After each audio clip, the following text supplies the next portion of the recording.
Hi, I'm Samantha Rosette, and I'm going to be interviewing Booker T. Washington. When and where were you born? I was born April 5th, 1856 in Hillsford, Virginia. What was your early life? On April 5th, 1856, I didn't have the most promising life at first. As in most states prior to the Civil War, I became a slave. My mother, Jane, worked as a plantation cook. Plantation owner, James Burroughs.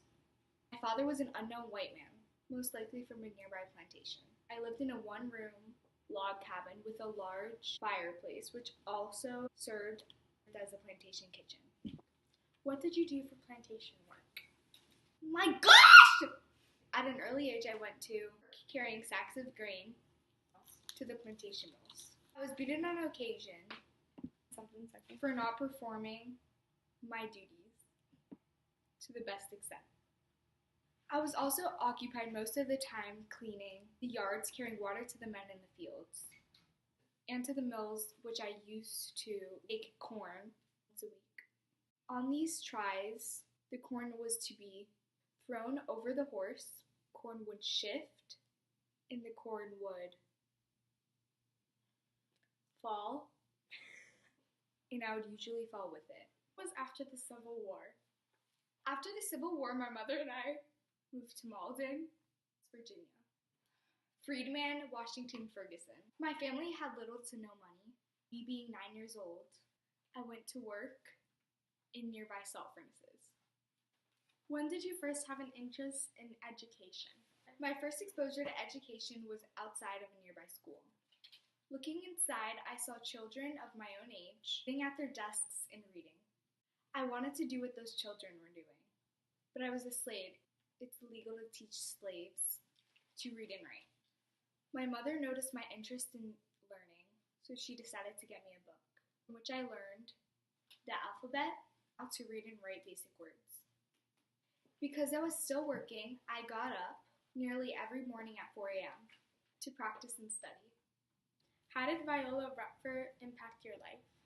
In 1866, I got a job as a houseboy for Viola Rupfer, the wife of a coal miner, Louis Rupfer.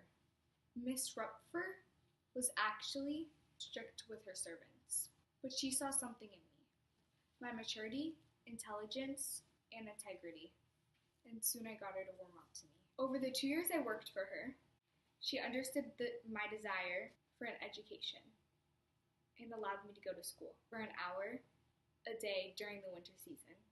How did you support your education? In 1872, I left home and walked 500 miles to Hampton Normal Agricultural Institute in Virginia. Along the way, I took odd jobs to support myself. I convinced the administrators to let me attend the school, and I took a job as a janitor to help pay tuition. The school's founder and headmaster, General Samuel C. Armstrong, soon discovered and offered me a scholarship sponsored by a white man.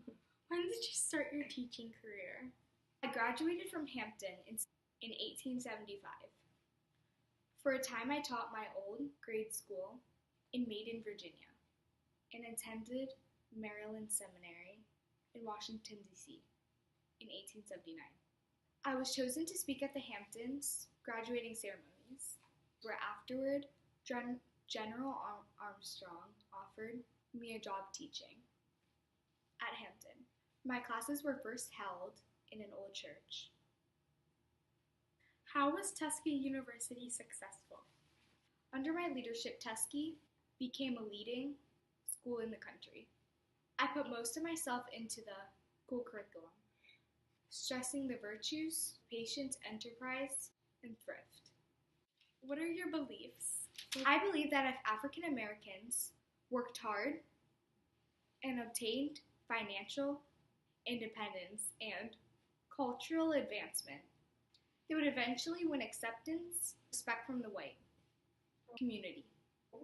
In 1895, Publicity put forward my philosophy on race relations in a speech at the Cotton States and International Exposition In Atlanta, Georgia, known as the Atlanta Compromise, in my speech I stated that African Americans should accept disenfranchisement and social segregation, as long as whites allow the economic progress, educational opportunity, and justice in court.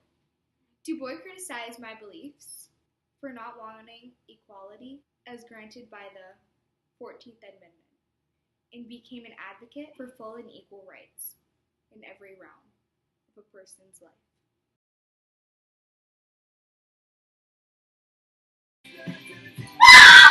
What do I say?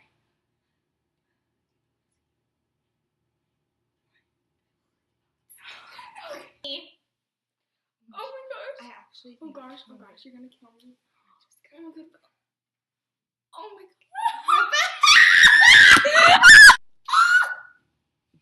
My back.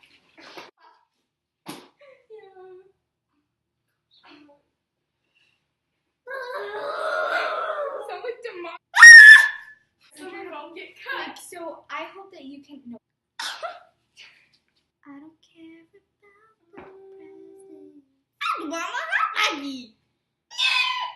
What Chick-fil-A! You're like Polynesian sauce.